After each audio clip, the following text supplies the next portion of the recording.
This Torah class is brought to you by TorahAnytime.com.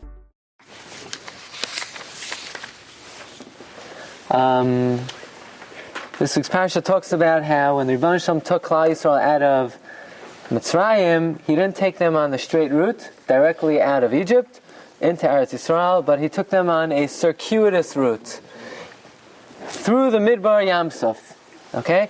If you look at number 1, Vayasev Elokim es ha'am derech ha'midbar Yamsuf. God took the nation through the Midbar, through the Yamsuf, in a circuitous route. Vachamushim alu b'nei Yisrael me'eretz Mitzrayim. The Jewish people left the land of Egypt. Chamushim. Chamushim. What does it mean, chamushim? Weapons. Rashi says, Itai said, Rashi's pshat, that they came out armed. They came out armed. Mizuyanim, Rashi says, armed. Ruvain is alluding to another dimension of this that we will get to. Okay, but let's try to discover a little bit. What does it mean they came out chamushim? They're holding the Chumash, right? What does it mean? The chamushim. What does it mean? There is a fascinating comment by the Targum Yonasan ben Uziel. Yonasan ben Uziel was one of the Tanoim, and besides for Targum Onkelos, which was given at Har Sinai, there's another Targum, an authentic Targum, called Targum Yonasan ben Uziel. No, he's buried in Eretz Yisrael, Amuka, right? That's it's a skula. You go there for a shidduch. You need a shidduch, right? It's a big skula. You have to risk your life going up that mountain. If you make it up there and down, you know. Okay, so Targum Yonasan ben Uziel says, you know what it means? Vachamushim. Listen to this pshat, a new pshat. Look at number 2. V'chol chad, every individual, im chamsha tafla, with 5 children, saliku b'nei Yisrael me'ara de Mitzrayim. Every Jew went out of Mitzrayim with 5 children. Interesting. So, right, how do you say 5 in Hebrew? Right? Achat, shtayim, shalosh, arba, chamesh. Chamushim, what does it mean? Every family went out with 5 children. What does that mean, every family went out with 5 children? What does that mean? Every family had 5 children, exactly 5 children? You know, what are the odds of that? Go into any Jewish neighborhood and take a poll of how many, kids are in the families.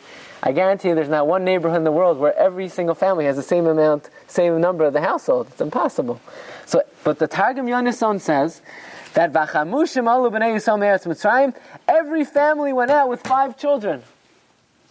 The question then comes up, are they their children? Okay, good. We're gonna try to see.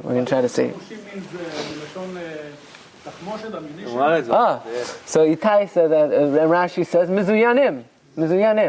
That's one pshat. But the Targum Yonasan ben Uziel said they went out with 5 children. Now, if the Targum would have said 6 children, then we could have understood. Why? Because we know on the words in Parsha Shemos, V'nei Yisrael paru, vayirbu, vayishutzu, vayirbu. V'nei Yisrael paru, vayishutzu, vayirbu, v'ma'od ma'od, v'timal ha'aretz osam. We learn out from there that every woman that gave birth, she gave birth shisha b'karas echad. 6 in a shot. It's a little scary, 6 in a shot.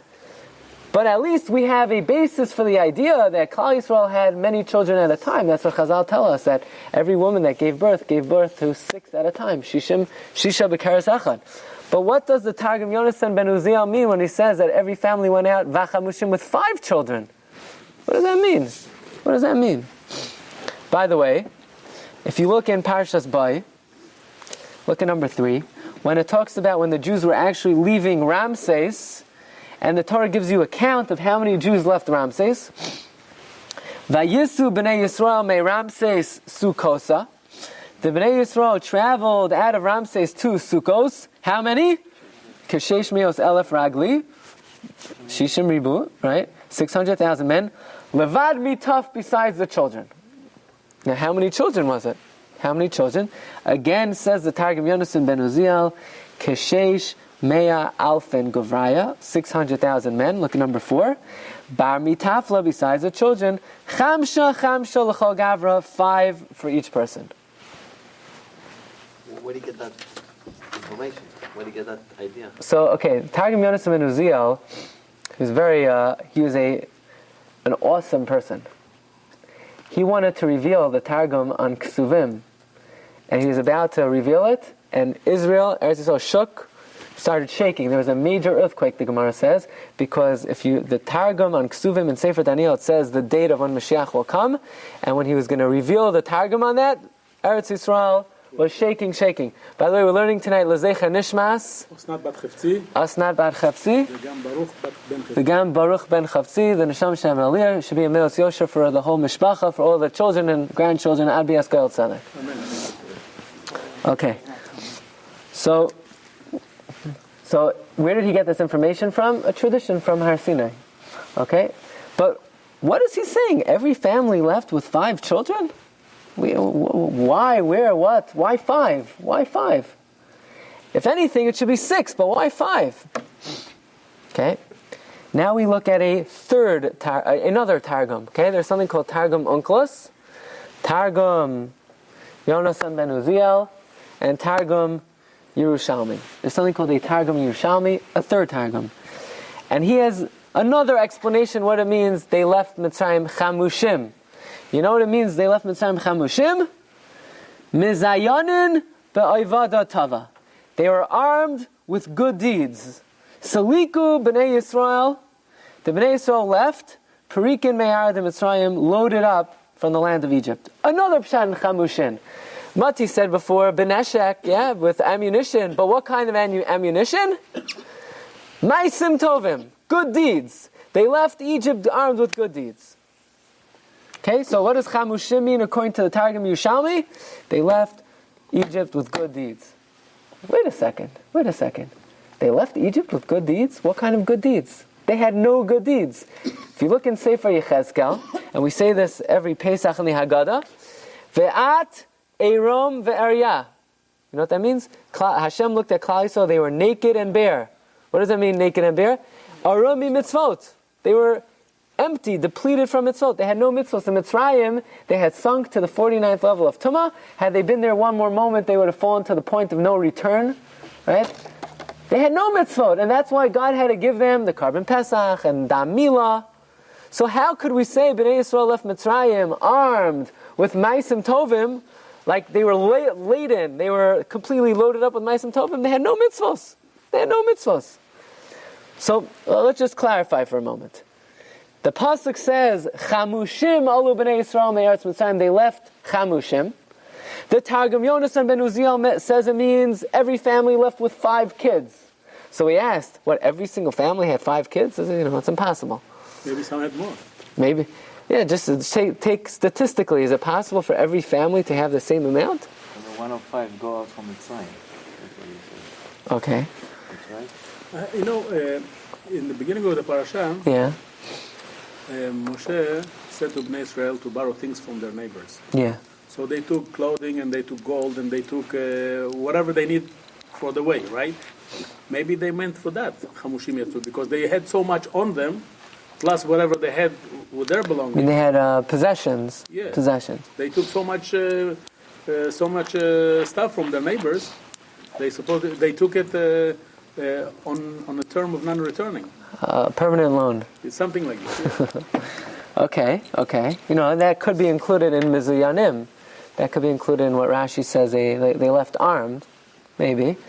But we want to know, first of all, how is it possible that every Jewish family left with 5 children? If anything, it should be 6. And what does the Targum Yerushalmi mean that every Jew left loaded up with Ma'asim Tovim? They had no mitzvos. No, they had no mitzvos. Okay. So, Reuven and Itai are saying that there's another pshat in V'chamushim. What is that? 1/5 of Klal Yisrael left Mitzrayim. What does that mean, 1/5 of Klal Yisrael left Mitzrayim? 20%. Rashi says that when God brought darkness onto the Mitzrayim, one of the purposes of it was because 4/5 of the Jewish people were supposed to perish. They weren't supposed to come out of Mitzrayim. They were not worthy to leave Mitzrayim. And God did not want the Egyptians to see that most of the Jewish people are perishing. So therefore he brought a plague of darkness. And the Egyptians in darkness did not see that most of the Jews were passing away.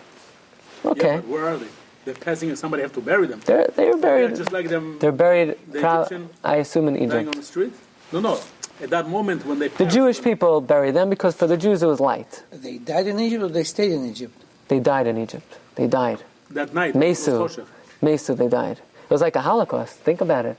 It was 2.4 million men between the age of 20 and 60 passed away in one night. Probably the greatest disaster in our history that nobody even thinks about, nobody even talks about. Why did they pass away that much? They were unworthy to come. We said most of the Jews were on a very low level in Egypt. They had sunk. These Jews also had no emunah that they would be redeemed, and they didn't make it out. They didn't. The ones that made it out, they were worshiping idols. So that we have to discuss. But they didn't. They didn't have anything to go. I mean, Moshe came way after that. They didn't what? Moshe Rabbeinu came way like a couple of hundred years after all they started, going and went through the Bolelut over there. If you look 200-300 before that, when Abraham went down with the 70 of his people, and they become so many of them, and there were nobody to take after, like they didn't have any Torah back then. No, they didn't have any mitzvot back then. They didn't get, the Torah, Muhammad Har Sinai was way after they came out. Yeah. So what could bring him so low down, and what could actually save them from coming that low? What brought them low down was their association with the Egyptian society. But they didn't know any better, and they didn't have anybody tell them don't do that. They had Levium. Okay, that's something to discuss. Levium come after Moshe. That's something we have to discuss. But again, this third explanation is Vachamushim ala b'nei Yisrael me'eretz Mitzrayim. It means 1/5 of the Jews left Egypt, the 4/5 didn't make it out. Okay, that still doesn't explain where these children, why we're saying that every family brought out 5 children. And what does it mean they left with Ma'asim Tovim? Says the Sefer Be'er Yosef. The Be'er Yosef is written by Rabbi Yosef Tzvi Salant. Rabbi Yosef Tzvi Salant. He says an incredible thing. If 80% of the Jewish men between 20 and 60 died in Egypt, who died? Did they die or did their whole family die? They died. The children, why should the children die? Because the parents don't have emunah, the children have to die? No. The children are not culpable for the sins of their parents. So that means even though 80% of the men passed away in Egypt, only men or 80% of the children were left as orphans. 80% of the Jewish children were left as orphans. Out of every 5 children, 4 of them did not have a father and mother. Who brought those kids out of Mitzrayim? Who brought them out of Egypt? The 20%, the 1/5 that was left, besides taking their household, took another 4 children with them. These were the children of the 4/5 that didn't make it out. So when the Targum Yonasan ben Uziel says that every family took 5 children, it doesn't literally mean 5 children, 5 households of children. Their household, and another 4 from the 4/5 that didn't make it out. Because what, they're going to be left in Egypt to assimilate and disappear and be killed by the Egyptians? So every Jew took it as his responsibility not only to take out his family, to take out the families of his brethren that didn't make it out of Egypt. Maybe you could say that 1/5 that they came out of Mitzrayim, and the Chamushim meant that it's going to be on their shoulder to bring another, the rest of those ones who didn't make it through the time being in the desert. But you mean to have more children for them? For all those ones they lost, the 80% over there. Oh, but the pasuk says, they took them out with them. They took them out with them.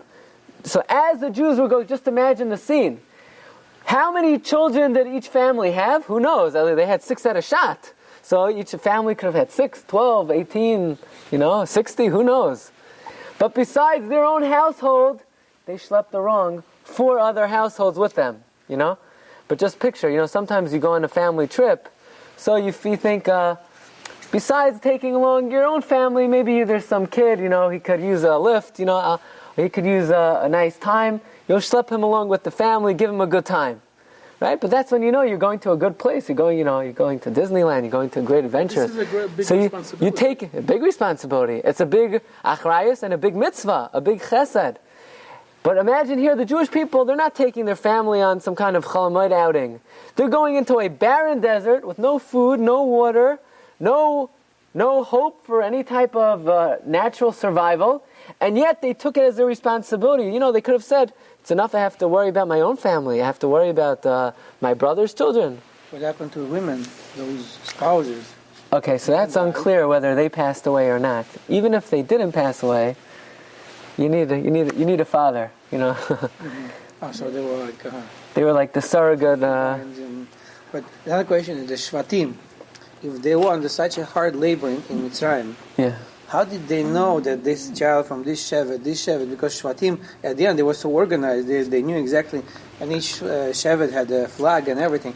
So how was it under such a...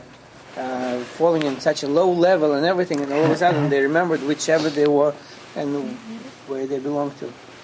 And those children, if they were taken by other families, and what was the condition to take them? I mean, how is it clear what Sheva they belonged to? I don't know.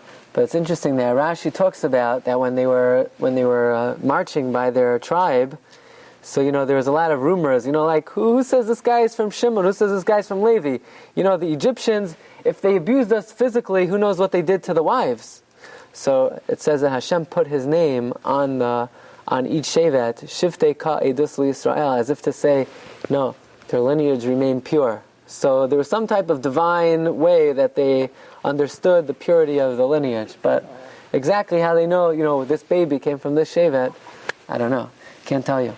We say the Navi Yirmiyah says, and we learn this every Rosh Hashanah, right? Koy Amar Hashem.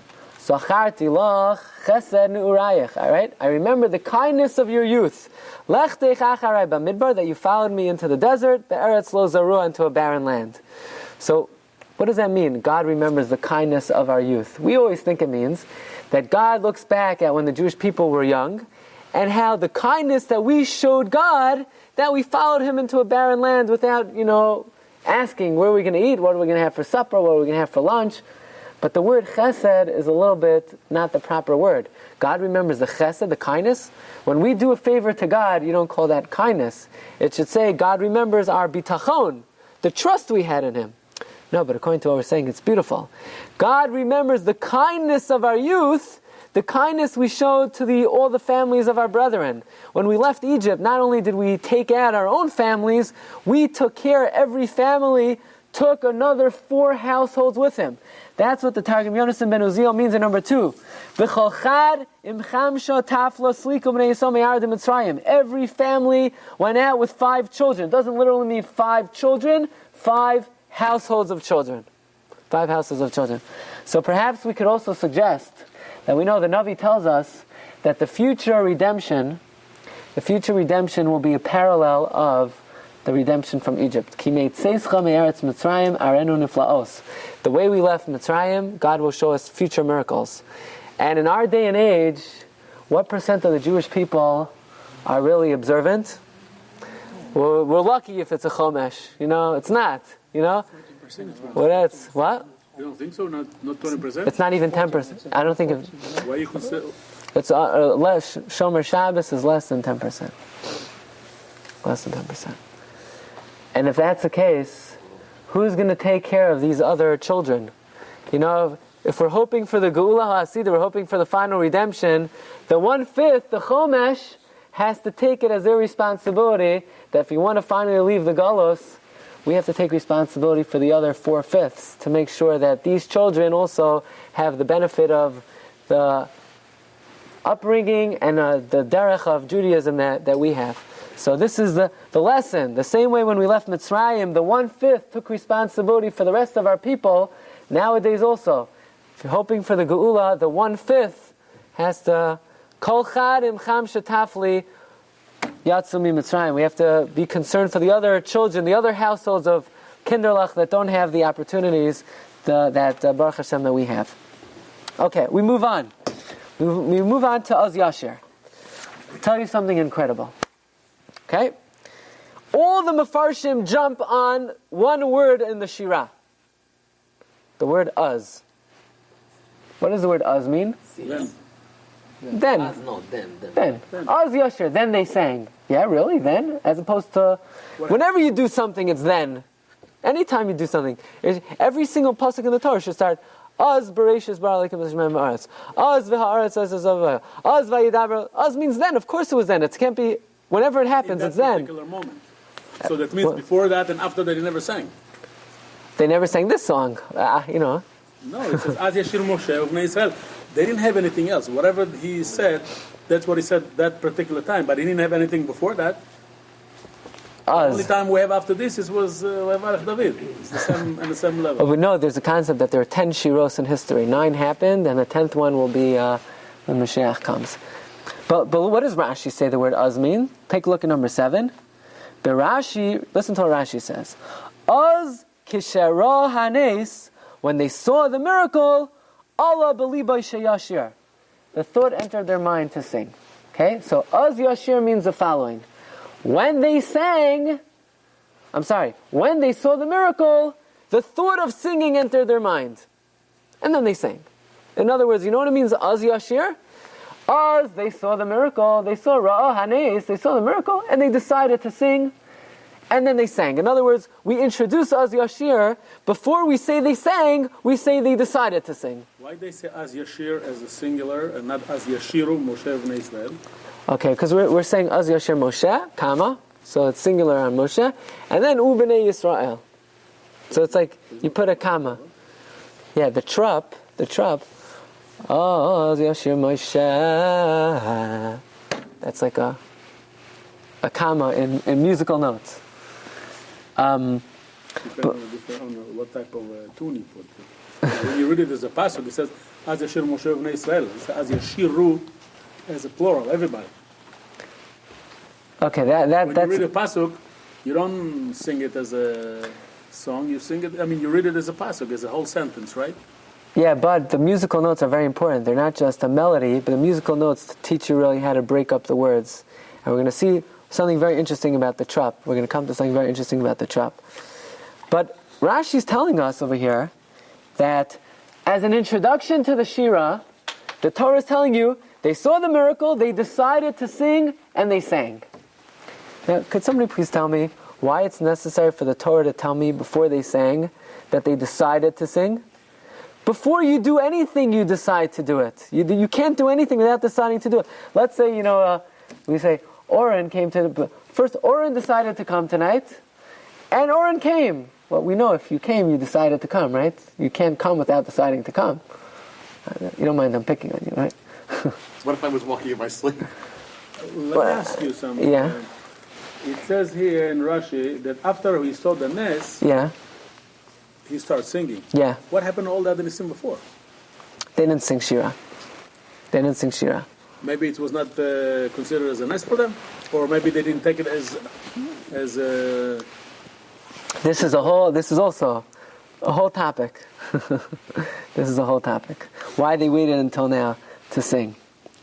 But why does the Torah have to introduce the Shirah that they decided to sing? It's obvious. You can't do anything without deciding, right? Every word of the Torah is very purposeful. So if the Torah says they sang a song, we know on our own they decided to sing it. You don't need to say, Az Yashir, they decided to sing and they sang. Obviously, if you're going to sing, they decided to sing. It's because of the action, maybe as they were entering the sea. Yeah. The decision was enter the sea, and with the song. No, but the song came after the... Az Yashir, according to Rashi, means when they saw the miracle, they decided to sing. And then the Torah goes on to tell us what they sang. But, why is that important information that before they sang, they decided to? Nobody does anything. It cannot be that they sang before they went to cross the water. No. They sang it after they came out of the water. After. They sang it after they came out. Because if you understand the words of the song, no. Everything they say, it's supposed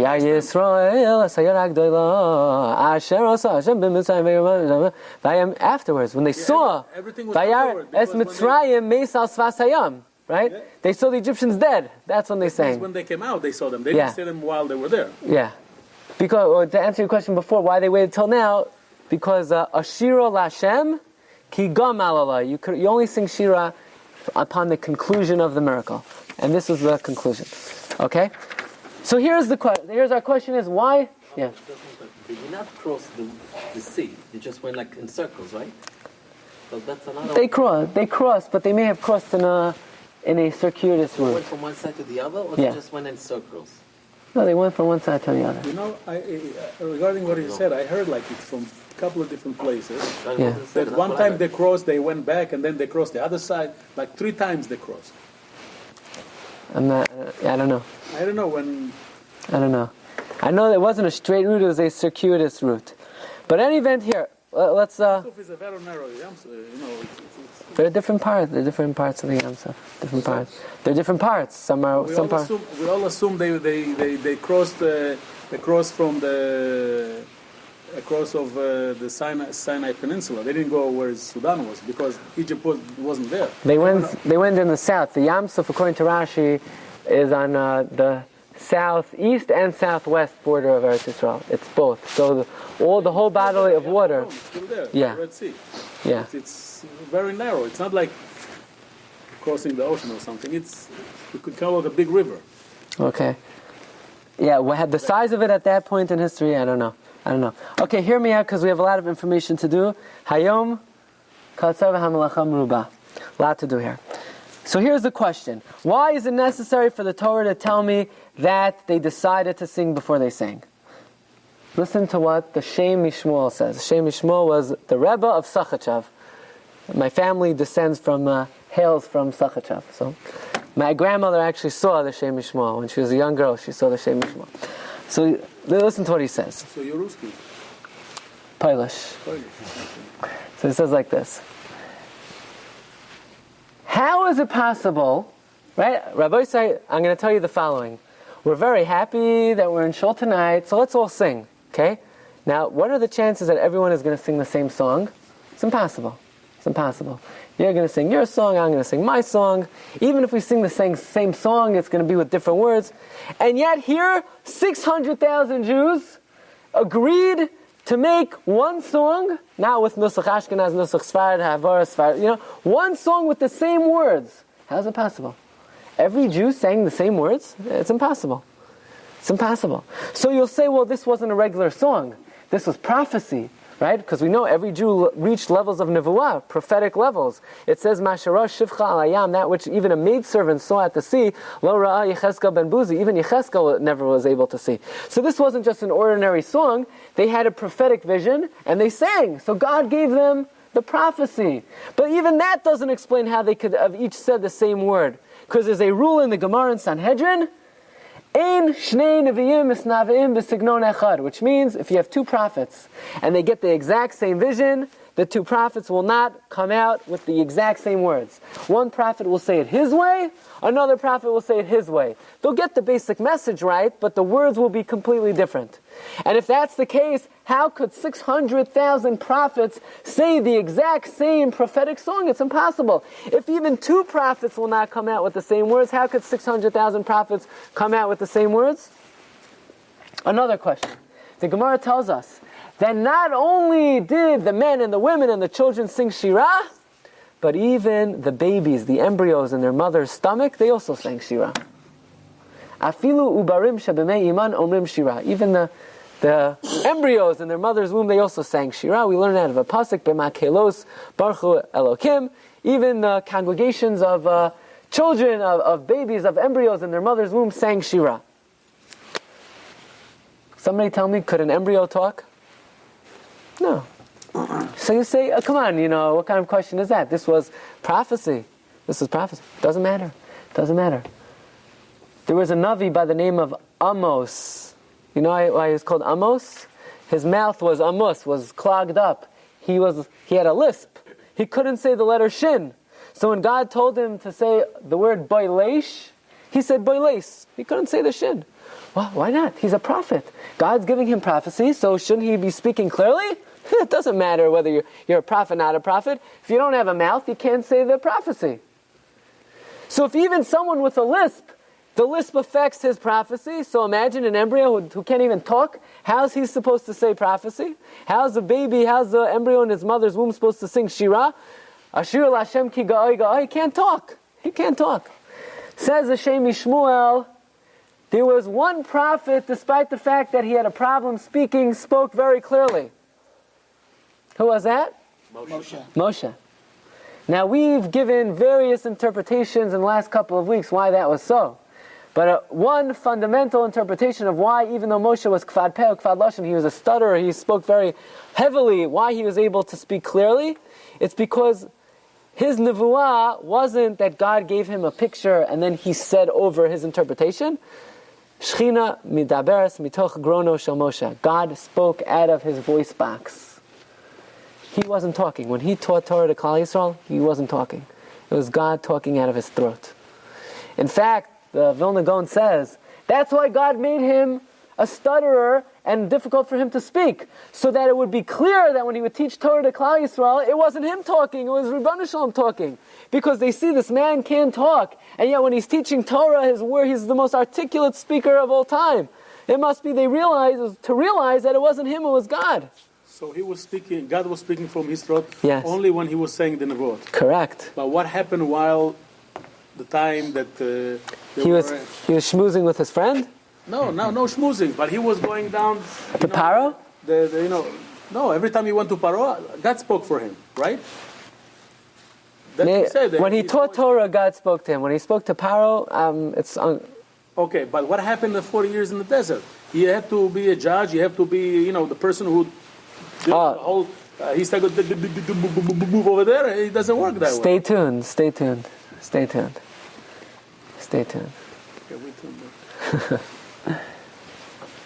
So again, why did Moshe Rabbeinu, why was he able to speak even though he had a problem speaking? Because it wasn't him, it was God speaking through his voice box.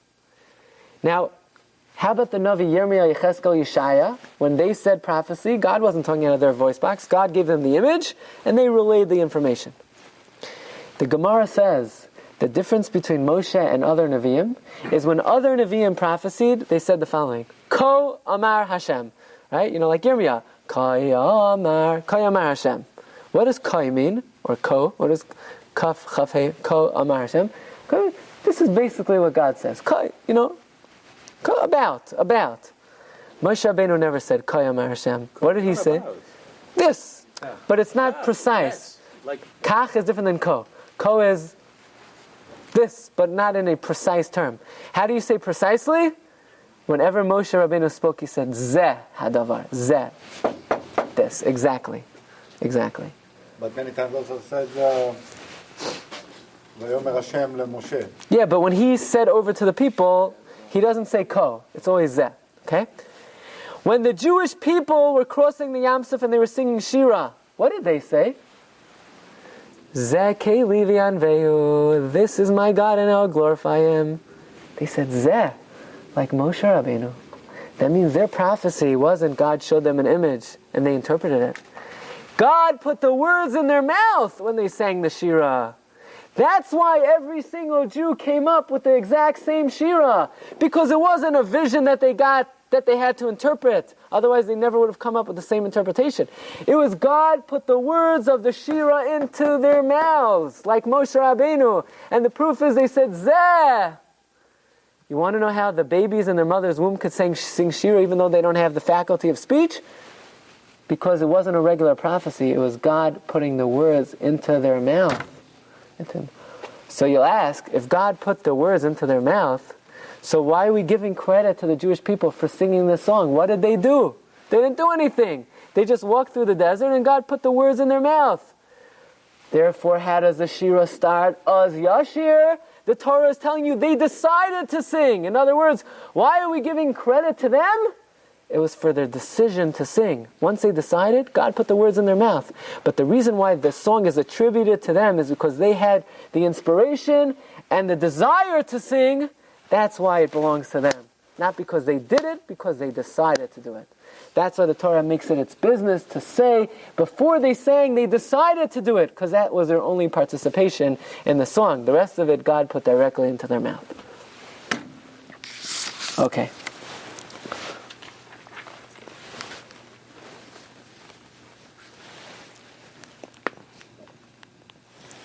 Okay, we have a few more moments. We're going to skip to the end of the Parsha, briefly. And we go to number 11. The Vilna Gaon. Take a look at number 11. The end of the Parsha talks about the war against Amalek. So, Amalek attacks the Jewish people. And what happens? God tells Moshe, we got to wipe these guys out, right? By the way, very interesting. God took an oath. Ki yad al kes ka. Ki yad al kes ka. Right? God raises his hand. Ki yad. He takes his hand. He swears al kes, by the throne, like kisei, ka of God, that his name is not complete until Amalek is wiped out. Okay, so Rashi says God's throne is not a kisei, it's a case. So long as Amalek is around, his throne is incomplete, and it's ka, yud hey, but we don't. The other two letters are not there because God's name is also incomplete until Amalek is wiped out. By the way, that's why it says Ki bachar Hashem b'Tzion. When God will choose Tzion, what's the next word? Iva lemoshavlo.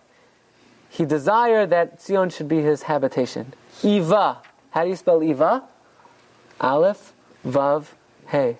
Then when God brings Mashiach to Tzion, Aleph will be restored to the case to make Kisei, and the Vav Hey will be restored to the Yud and then the Hey to restore the throne and Hashem's name.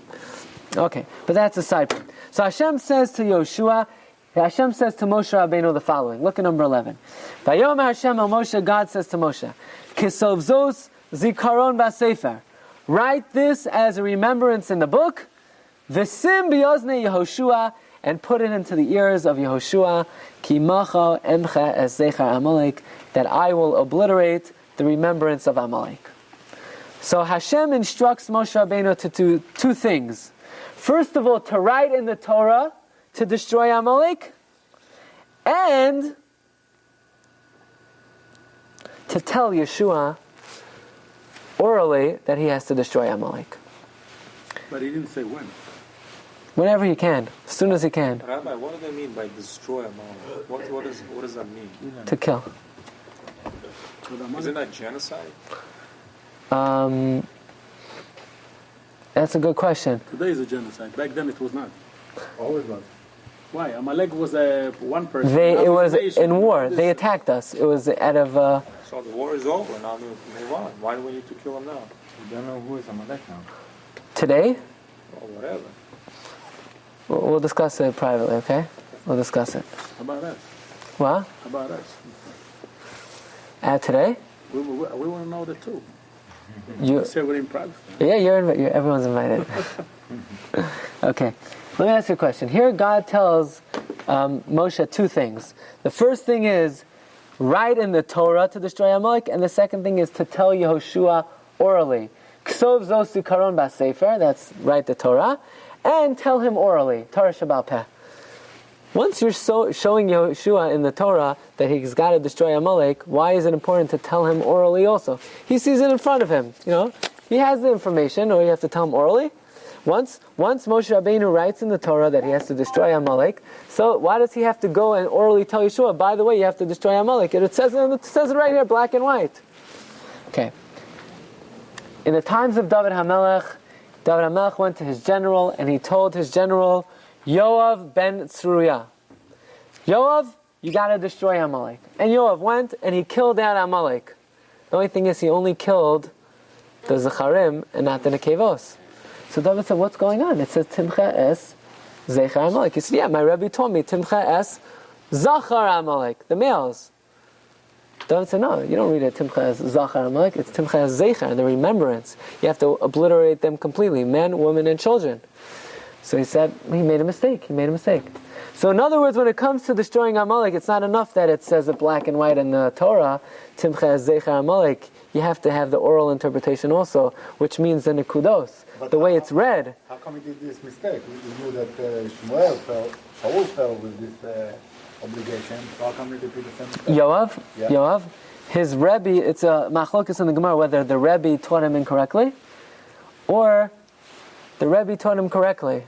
But the obligation of the Rebbe is not just to teach, but to make sure the students understood. And apparently he didn't understand, and he made a misinterpretation.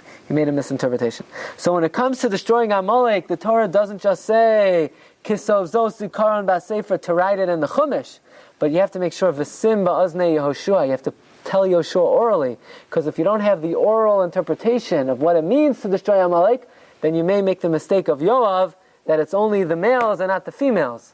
That's why the Torah says specifically V'sim Ba'aznei Yehoshua. That's not just a written interpretation; it's also an oral interpretation. It means whatever you read, you need also to understand. Somebody needs to teach you that verbally. Yeah, whatever. Someone has to teach you, and the teacher has to make sure that the student understands it. Because ultimately it will be the responsibility of the teacher if the student makes a mistake. Okay? Shkoyach. Shkoyach. Okay.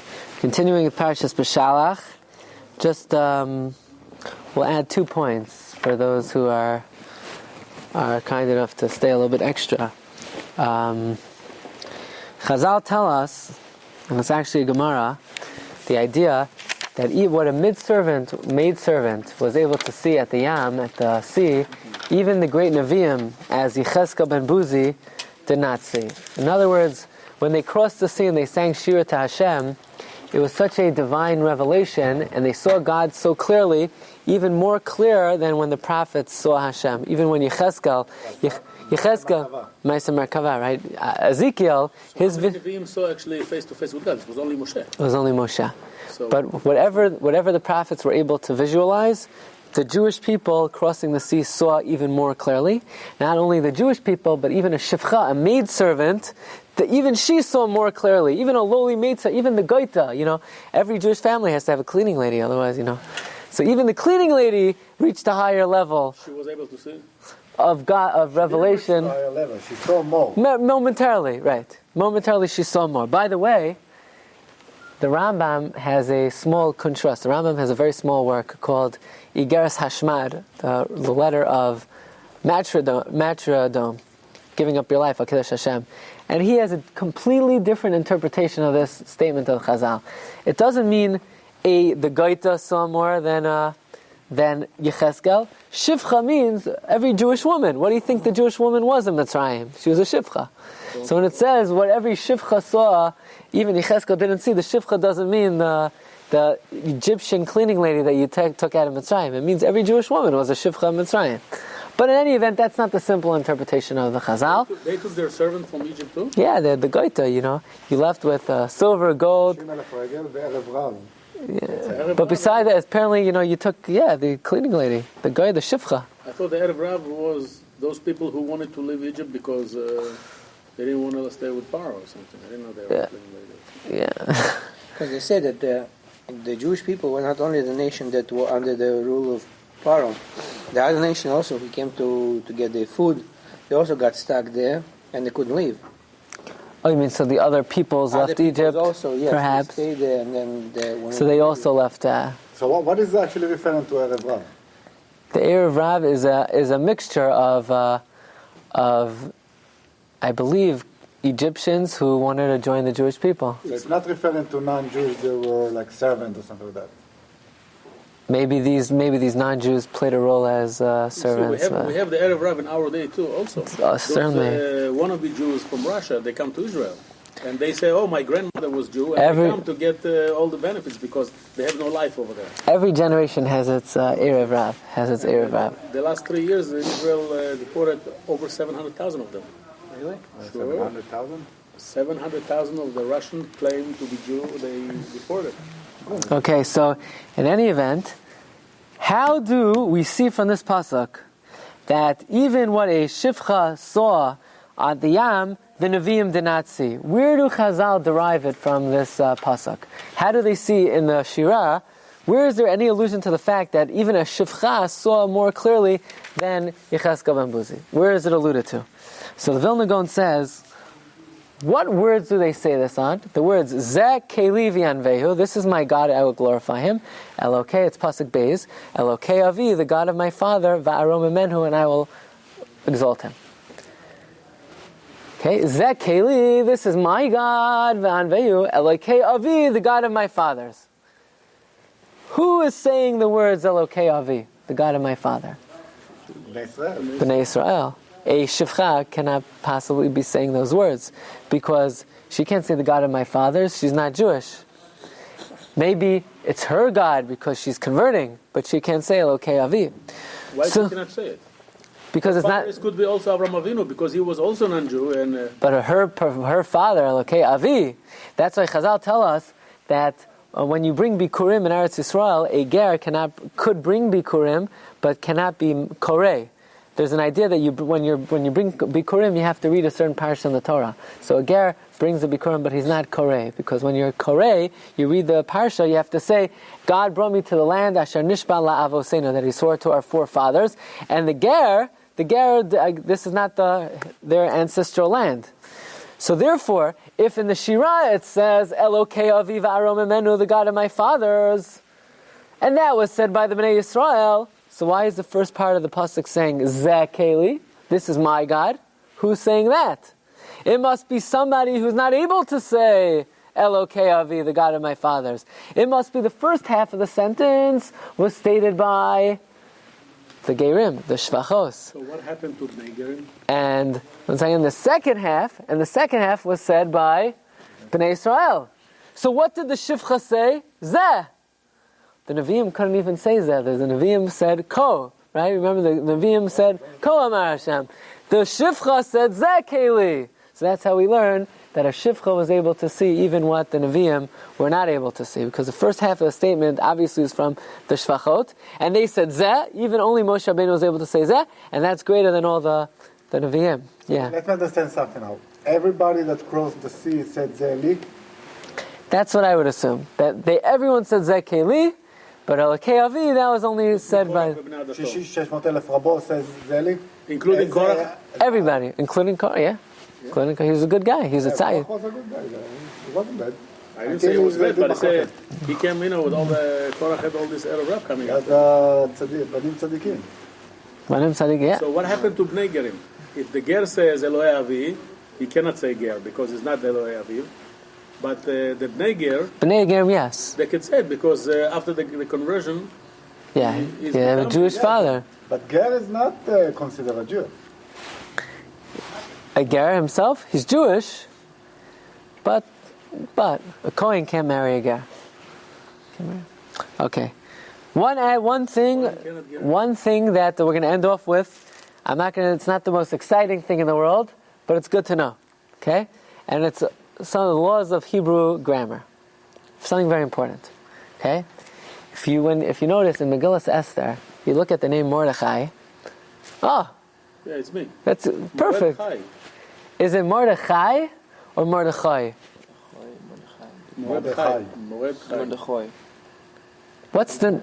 It depends. You see, it depends. It depends. The Persians, the way they pronounce, because it's Iranian name. Officially, in the Hebrew language, is it with a patach or a kamatz? It depends where. What does it depend on? If it's in middle of a sentence, it's Mordechai. If it's at the end of the pasuk or at asnachta, it's Mordechai. Vayavar Mordechai. Whenever there's a stopping point, it's kamatz. Whenever it's in the middle of the sentence, it's a patach. That's a law in Hebrew grammar.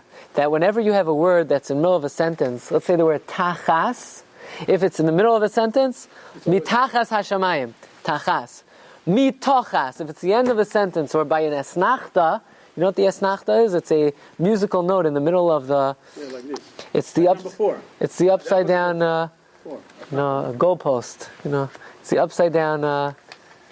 So whenever you have an asnachta, it's a kamatz. In Hebrew, it always goes like that. Achas, but if it's by asnachta, achas. It's always kamatz, always denotes that it's the end of a phrase. Either asnachta or a sof pasuk. But this doesn't change the meaning of the word. Doesn't change the meaning of the word. A lot of people, the way they pronounce, they change the meaning of the word. if you change the dots, it depends. In some cases, yes. You change the meaning of the word. Sometimes, yeah. Now, if you look at number 10, we'll end off with this. It talks about when the people left over the man. Moshe says, don't leave over the man. If you leave it over, it's going to spoil. It's going to spoil. And sure enough, they left it over. It spoiled. It got wormy. Take a look at number 10. The Parshas Haman Kasuv. In the Parsha of the Man, it's written. By the way, what I'm about to present to you from number 10 is from the Chidushim, the novella of Reb Shlomo Halevi Landau, who was the second greatest student of the Vilna Gaon after Reb Chaim Volozhiner, and this is the only Chidush that is known from this Gadol, and it is not published in any sefer. It is published in a journal, and I once saw this a number of years ago. I was able to find it for the Shiur. This is the only.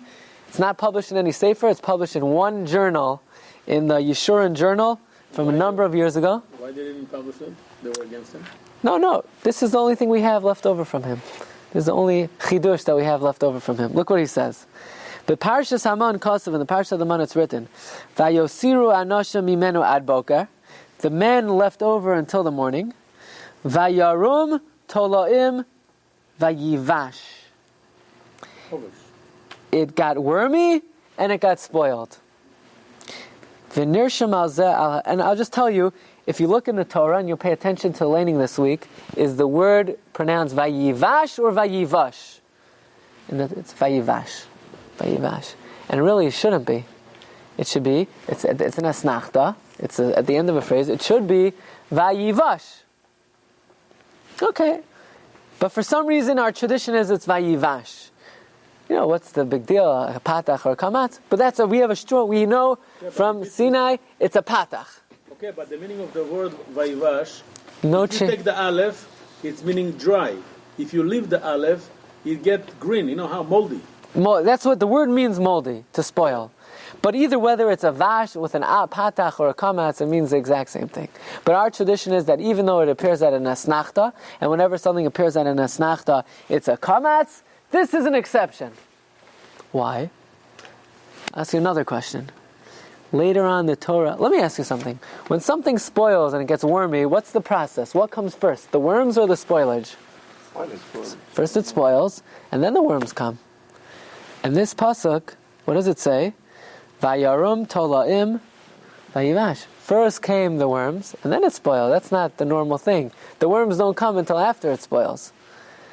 And in fact, later on, when it talks about how they didn't leave over the man, it says it didn't spoil and there were no worms. That's the precise order. But for some reason, says Rashi, this is called a mikra hafuch. It's an inverted pasuk. It is. It's out of order. It's out of order. Somebody misprinted. No, our tradition is first comes the words vayaram tolaim and then vayivash. Really, first should come vayivash and then vayaram tolaim. But says Reb Shlomo Halevi Landau. That is why our tradition is that the word vayivash is a patach, to indicate that really it should have been the other way around, and to indicate this is really not the end of a phrase. Really, vayivash should have come first, and vayaram tolaim should have been before the asnachta, should have been the end of the phrase. So therefore, even though the words are inverted, but we pronounce it with a patach to indicate that it's really not the end of the phrase. Really, it deserves to be before. But it's not always right. The process of spoilage with the worms, the way we said. Many times we buy fruits and they're not spoiled and there's worms inside. Those are, And they are very, like you get the figs, they have that. That's true. Oranges have it and they're very nice and But that's not the worms that come in because they're spoiled. That's worm that lives inside. Right. Because they're going to eat it. They're not developed from the rotting process. Right. You don't know where the worms come from. It's like, think about it like you have a meat. In a meat you don't have worms, but if you're going to leave it, a worm will come over there when it gets rotted. They get attracted. Yeah, you could have... The worms does not come out from the meat. It comes from the outside to the meat. The meat doesn't turn into a worm, right? Okay, well, now, scientists used to believe in spontaneous generation, But I don't think they don't accept that anymore exactly. Even though the Gemara, there's a whole discussion. The Gemara, what to talk about. But in any event, the reason why it's interesting to know that there is a rule. Whenever something's the end of a phrase, it's a kamatz. In the middle of the phrase, it's a patach. And the reason why it doesn't apply over here is to indicate that these words really should have been flipped around. Why did the Torah flip it around out of order? Because what does it say at the end of the pasuk? The men left it over until the morning. It got wormy. It spoiled. And Moshe got angry. Now, why did Moshe get angry? Because they left it over. How did Moshe know they left it over? Moshe saw the worms. How do you see the worms? It was in a closed container. But Moshe knew it spoiled. You know why? He smelled it. So in order to juxtapose that Moshe got angry, the Torah wanted to put it got Vayivash, it spoiled, Vayiksof Moshe, Moshe got angry, because the Vayivash is what caused Moshe to get angry. So even though it wasn't in the correct order, but we put Vayivash next to Vayiksof Aleha Moshe. In other words, the real order was, first it spoiled, then it got wormy. But since we wanted to explain why did Moshe get angry? Moshe got angry because it spoiled. So we put it like that. But just it's an interesting thing. It's a rare exception. It's a rare exception. Whenever something's at the end of a phrase, it's a kamatz. Whenever it's in the middle of the phrase, it's a patach. And the one exception, there's a whole explanation for why the Torah. By the way, every nekuda. Remember we said earlier in the Shiur that Hashem told Moshe, don't just write the episode of Amalek, tell Yehoshua orally. Part of our oral tradition is not only the words, but the nekudos. By the way, the Shlach HaKadosh writes, I wasn't going to mention this, but it's coming up, something unbelievable. Yeah, remember when you were in Cheder, every nekuda has a gematria, has numerical value. I think we spoke about this a long time ago. What is it? Okay? Every dot. Yeah, it's what's a dot? It's a yud. It's a yud, right. A dot is a yud. It's a little tiny thing. It's 10. A patach, it's a patach. It's a vav. Good. A patach is a vav. 6. A kamatz. Do you ever see the old ways they made the kamatz? Remember? The old way they made the kamatz, there was a line. And a dot on the bottom. With a dot, not with the line, not like a cross. They remember the old kamatz was like this. Vav and yud. A vav and a dot, a yud. So you say, who cares, a patach or a kamatz? It's a big difference. In the sodos, in the hidden traditions, a patach is a vav, is 6. A kamatz is 16. There's an added little dot. So even though you think, what's the big deal? No, we maintained for 3,300 years a tradition that even though you would think it's vayivash, it's vayivash. Who knows why? Who knows what the significance of that is, but it makes a difference. It makes a difference. Okay, Shkayach, thank you for coming. Thank you for listening. You've just experienced another Torah class brought to you by TorahAnytime.com.